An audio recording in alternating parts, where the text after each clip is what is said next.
پیارے بچوں، ایک دفعہ کا ذکر ہے کہ کسی شہر میں ایک سوداگر رہتا تھا۔ اس کے دو بیٹے تھے، یاسر اور احمد۔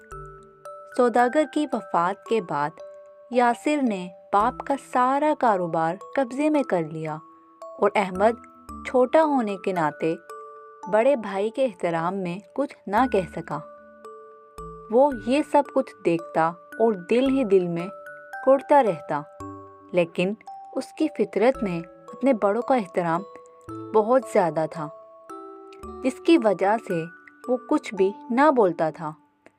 یاسر نے باپ کی دولت کو استعمال کر کے خوب ترقی کی اور نام کمایا، جبکہ احمد کے پاس سرمایہ نہ ہونے کی وجہ سے وہ لوگوں کے ہاں مزدوری کرتا تھا اور غربت کے دن گزار رہا تھا۔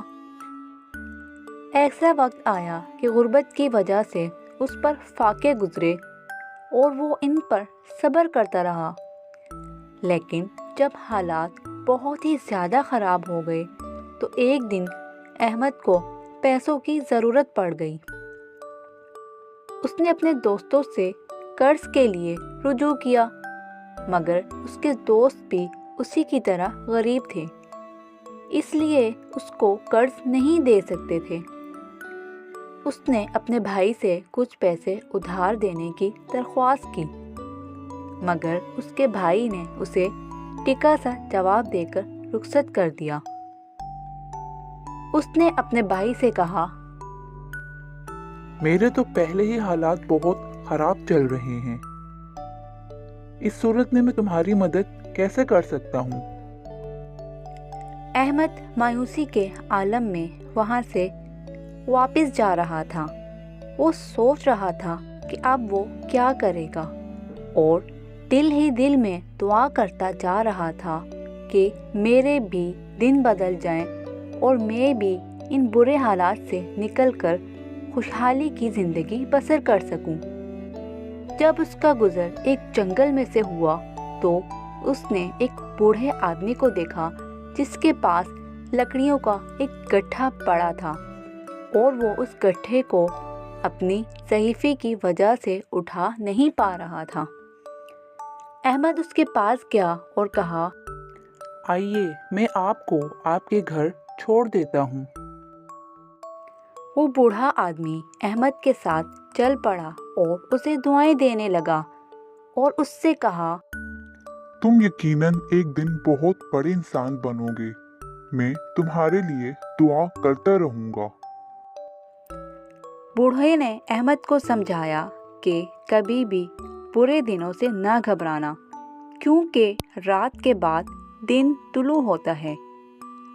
جب احمد اسے گھر تک چھوڑ کر واپس آنے لگا تو بوڑھے آدمی نے اس کو ایک پتھر دیا اور ہدایت کی کہ یہ قیمتی پتھر ہے، اسے سنبھال کر رکھنا۔ احمد گھر کی طرف روانہ ہوا تو اسے راستے میں 3 چھوٹے قد کے بونے ملے، جنہوں نے اس سے درخواست کی کہ یہ پتھر ہمیں دے دو اور بدلے میں ہم سے ایک چکی لے لو۔ اس چکی کی خاصیت یہ ہے کہ تم اس سے جو بھی حاصل کرنا چاہو گے تمہیں تمہاری ضرورت کے مطابق دے دے گی۔ جب تمہاری ضرورت پوری ہو جائے تو اس پر کپڑا ڈال دینا تو وہ بند ہو جائے گی۔ اس نے بونوں سے کہا، دیکھو میں ایک غریب انسان ہوں، میرے ساتھ کوئی دھوکہ نہ کرنا۔ لیکن بونوں نے اسے یقین دلایا کہ وہ اس کی مدد کرنا چاہتے ہیں، نہ کہ اس سے قیمتی پتھر حاصل کرنا چاہتے ہیں۔ احمد اس چکی کو اپنے گھر لے گیا اور بونوں کے کہنے کے مطابق جب وہ اسے حکم دیتا تو وہ چلنے لگتی، اور جب وہ اس پر کپڑا ڈال دیتا تو وہ بند ہو جاتی۔ یوں ہی دیکھتے ہی دیکھتے اس کے حالات بدل گئے اور وہ اپنے بھائی سے بھی زیادہ امیر ہو گیا۔ اس کے بدلتے حالات سے سب بہت زیادہ متاثر ہوئے اور اس کی شہرت دور دور تک پھیل گئی۔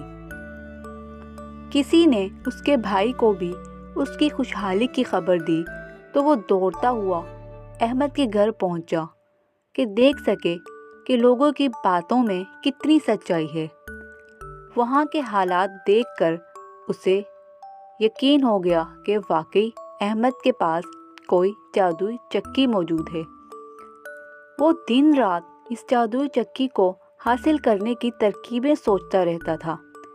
اس نے چکی چرانے کی ٹھان لی اور ایک دن موقع پا کر اپنے بھائی کی غیر موجودگی میں چکی کو چرا لیا۔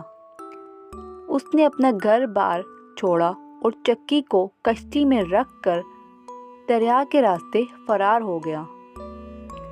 اس کے گھر پر لوگوں نے قبضہ کر لیا۔ دریا میں سفر کرتے ہوئے علی نے چکی کو آزمانے کے لیے چکی سے نمک کی فرمائش کی۔ چکی گھر گھر کرتے ہوئے چلنا شروع ہو گئی اور تاجر کو نمک فراہم کیا۔ یاسر علی بہت خوش ہوا کہ چکی بالکل صحیح کام کرتی ہے۔ اس نے چکی کو بند کرنے کی کوشش کی، مگر اسے علم نہیں تھا کہ چکی کو روکنے کے لیے اس پر کپڑا ڈالا جاتا ہے۔ کشتی میں ہر طرف نمک ہی نمک بھر گیا اور یاسر کو سوجھ نہیں رہا تھا کہ وہ چکی کو روکنے کے لیے کیا کرے۔ آخر کار کشتی نمک کے وزن سے بھاری ہو کر ڈوب گئی۔ پیارے بچوں، لالچ اور حسد نہیں کرنا چاہیے۔ یاسر نے لالچ اور حسد کیا اور اپنا گھر بار گنوانے کے ساتھ ساتھ اپنی جان سے بھی ہاتھ دھو بیٹھا۔